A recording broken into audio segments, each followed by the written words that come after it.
Here's a nice way to enter data in multiple cells in one keystroke.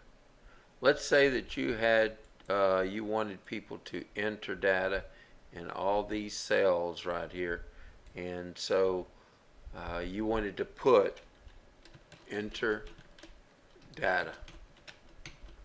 Before you hit enter, hold your control button down and then hit enter.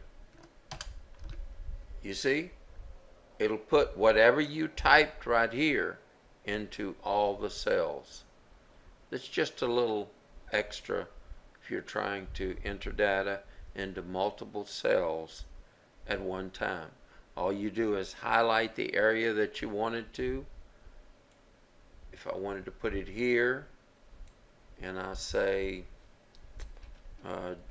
Jack, and I hold the control button down and I hit enter.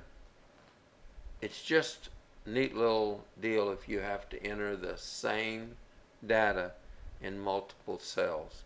Make sure you just highlight it. Then before you enter, go ahead and type out what you want, and then hold the control button down and enter.